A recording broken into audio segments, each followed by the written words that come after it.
deegaanka Jixdin waxay 15 kiiloomitir u jirtaa magaalada Gaalkacyo waxay u dhaxaysaa Gaalkacyo iyo waliba deegaanka Godod waa deegaan dhul la daaqsimeed isla markaasina ay degan yihiin dad fara badan oo reer guuraa isla markaasina xoolahoodu ay biyaha u doontaan meel aad u fog dadka deegaankaas oo tashaday ayaa waxay halkaas ka qoteen ceel biyood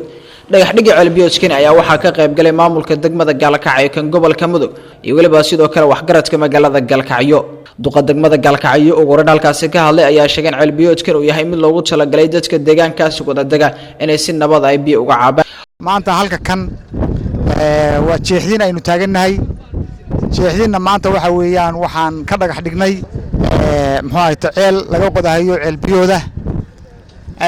meeshaan taaganahay waxay Gaalkacyo u jidhaa 15 Gododna waxay u jidhaa 15 kiiloomitir waa bartamaha labada meelood meesha tan maamul ahaan ujeedaan kaleena waxa weeyaan in maartay aanu halka kan magaalo ka dhigno marka dadweynaha waxaan leenahay inay maal gashadaan baan rabnaa meesha tan iyada oo xoolo iyo beero iyo ay maal gashadaan gudoomiyaha gobolka Mudug Cabduqaadir Shire Faarax Ereg ayaa sheegay in ceelkan ay waliba dadka ka shaqeynaya ay u baahan yihiin la difaaco isla markaasina ceelkan uu yahay mid biyaha ka laga cabayo anfacayo dhammaan ummadda Soomaalida deegaankaas wada degta umaanaan qodan ceelka colaad umaanaan qodan dhul durugsi inay intaasba dhab tahay waxa u jeedaan xareeraha waxa geel daaqaya arka waxa loo qoday waxa xoolaha agteeda daaqaya u jeedo waxa dad oo ku hareeraysan iyo kuwa imaan doona ceelka biyihiisu waxay anfici doonaan qof kasta oo muwaadin Soomaaliyeed iyo qof kasta ajnabi oo martino ah oo doonaya nolol iyo nabadgelyo hada colaad wada shaqo kuma lihid qofka colaadda wata biyaha shaqo kuma leh awoodda ugu weyn baan saaraynaa difaaciisa hadii ilaahay qadaro inaanu ilaalino isaga ceelka iyo shaqaalihiisa iyo dadka degay iyo degaankooda nabadongaani Xuseen Saciid ayaa u mahad celiyay dadka lacagtan iska soo aruuriyay iyo waliba sidoo kale dadka deegaankaas ay ku tashadeen halkaas ceel biyoodka ay ka qotaan intii wax noo soo didhay waxaan leenahay badal khayr qaba meeshii aad wax nooga soo didheen wax ka badan Allah idin gasho xaajaduna ma dhawa meesha biyo waa laga helayaa doodidiina waa ka nimid kuwa macaan baa laga helayaa hadii Allah biyo macaan oo xareeda baa laga helayaa biyahaas insha Allah biyahaas waxay rabaan in lagu noolaado xoolihii waad u jeedaan dadkuna inuu soo dagaal la rabaa dawladda hoose waxaan ka codsanaynaa geedka quraca weyn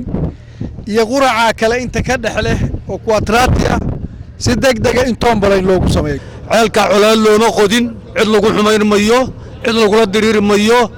maslaxad Soomaaliyeed baa loo qoday cidii haatan ay dib u aragtana waxaan ogeysiinaynaa inaan ceelka dib loo qodin ee loo qoday wanaag iyo nolol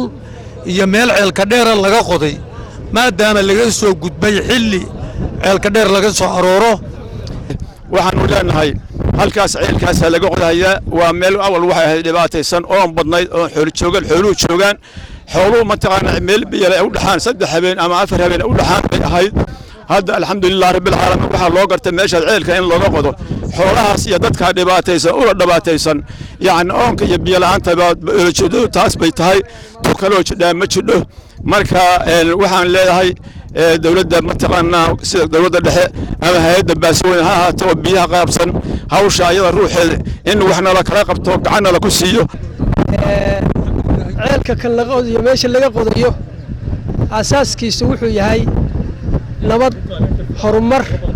waxa loogu talagalay in muxuu ahaayay dhinaca deegaanka oo meesha meel deegaan ah oo dadku ay degaan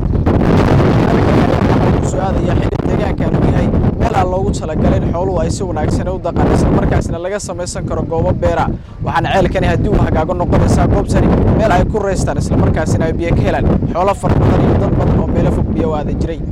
Cabdullaahi Yare TV idaacadda SBC magaalada Gaalkacyo